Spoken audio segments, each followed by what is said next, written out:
aqui a gente quer encontrar VR6. Veja, eu tenho uma tensão de 3 volts na entrada, no sinal.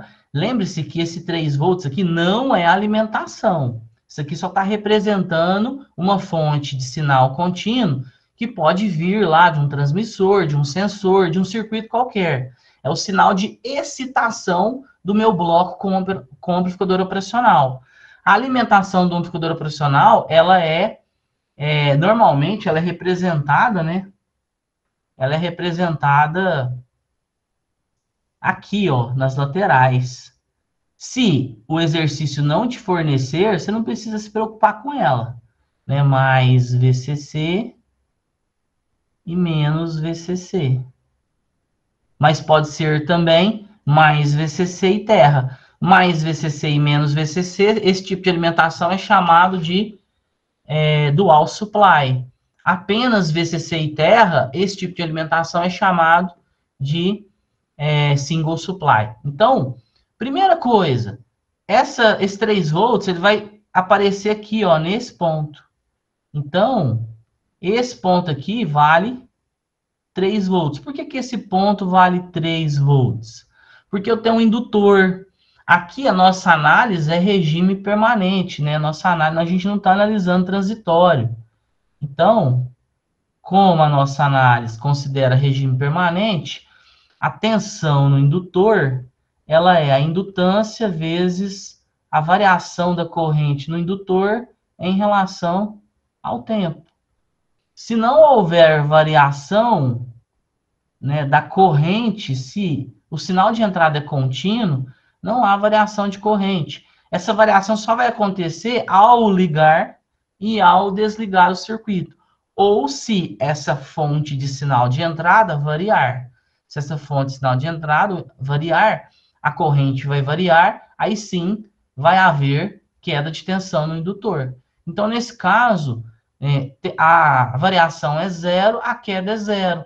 Então, é um curto-circuito, né? Eu tenho que lembrar que a reatância indutiva é ômega L, ômega vezes L. O que é o ômega L? O ômega é 2π vezes F vezes L.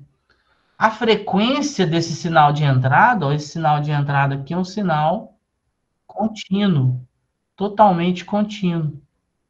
Se é um sinal contínuo, a frequência desse sinal é 0 Hz. Isto é, não existe frequência, é um sinal contínuo. Então, se essa frequência aqui ela vale 0, a reatância indutiva, que é a oposição à passagem da corrente, a variação da corrente, né, é 0. Então, se isso aqui é um curto, é como se não tivesse indutor, né? Se fosse uma linha reta aqui, né, curto-circuitando os terminais dele. Então, se eu tenho 3 na entrada, eu tenho 3 também na saída. Bom, depois disso, então, se eu tenho 3 volts aqui, aí agora o próximo passo é identificar qual que é esse estágio aqui na frente. Esse estágio posterior é basicamente um buffer. Por que é um buffer? Olha, o sinal de saída, ele é interligado, ele é curto-circuitado com a entrada inversora. Então, eu tenho praticamente zero de resistência. Então, o ganho de tensão desse estágio, vou chamar de ganho 1, que é o primeiro estágio, vale 1, é um ganho unitário. Então, daí a gente tem um buffer. Beleza. Agora, o que eu tenho na sequência? Eu tenho esse arranjo com 2 resistências, um resistor por terra, e aí eu tenho um terceiro estágio. Mas veja, a forma de desenhar, ela vai facilitar ou vai complicar. Mas o mais importante é analisar as conexões elétricas, as ligações, né? Porque a gente pode pegar um mesmo circuito e colocar ele de uma forma, configurado de uma forma diferente, e aí você, né, se confundir, né, achando que é outro circuito. Então, o mais importante é analisar as conexões. Veja, a tensão nesse ponto aqui, ó, é a tensão de entrada desse segundo estágio. Mas vamos analisar o que é esse segundo estágio. Ó, o sinal de saída ele é realimentado na entrada inversora e eu tenho um resistor para o terra. Então, ó, esse pedaço aqui, ó, ele basicamente é um amplificador não inversor. Por que amplificador não inversor? Veja, eu tenho a saída realimentada na entrada inversora e um resistor ligado na entrada inversora para o terra. Essa aqui é a topologia do amplificador não inversor, porque o sinal está sendo aplicado à entrada não inversora. Bom, e esse resistor que sobrou? Esse resistor que sobrou aqui é justamente o meu resistor de carga, o resistor de saída. Ele está ligado na saída para o terra. É o meu resistor de carga. Bom, mas entre o primeiro estágio, que seria esse estágio, e o segundo estágio, nós temos aqui, ó, dois resistores em paralelo e um outro resistor. Então, é como se o meu sinal tivesse aqui, eu tivesse um resistor equivalente, seria o equivalente desses dois paralelos aqui, e eu tenho um resistor para o terra.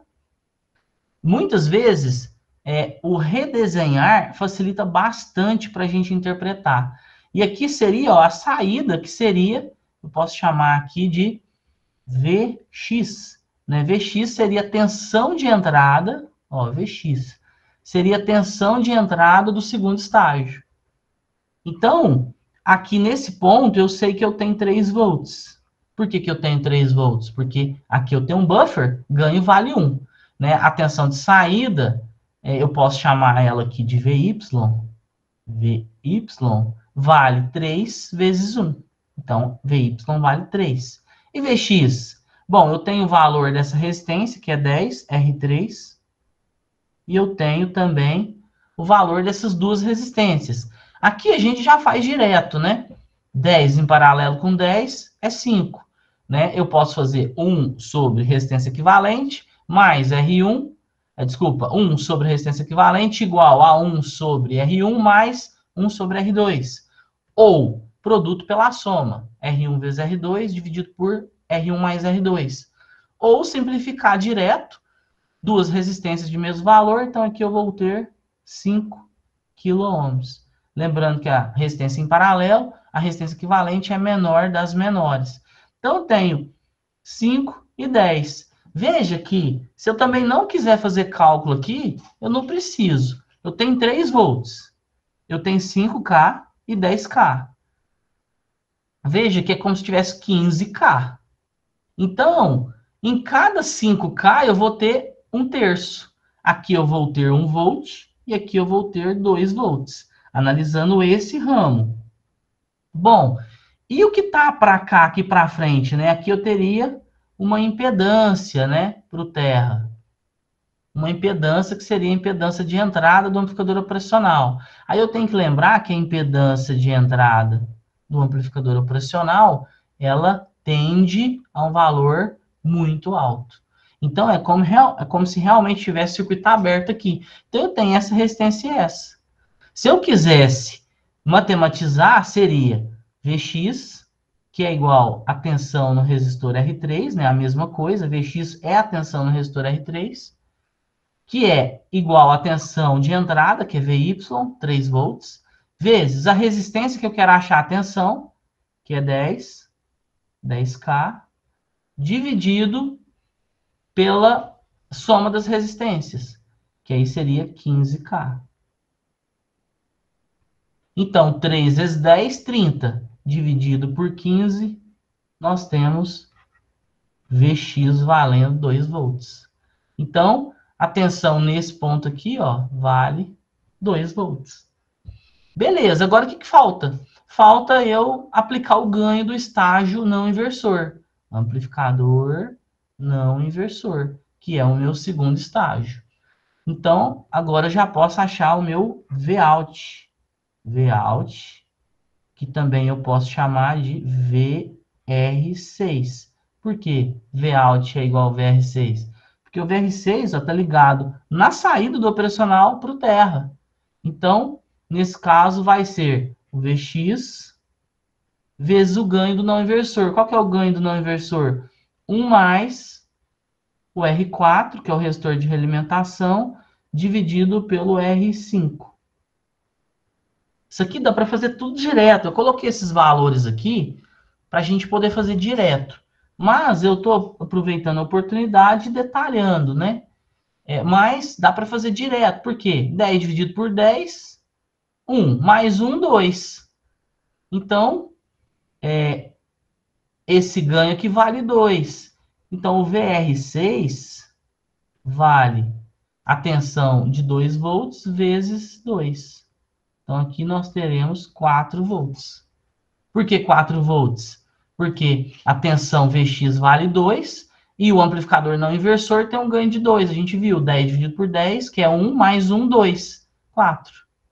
Então, como o exercício pediu VR6, a resposta, nesse caso, 4 volts. Se tivesse pedido potência, era só pegar 4 ao quadrado dividido por 10K. Se tivesse pedido corrente, era só ter considerado 4 dividido por 10K.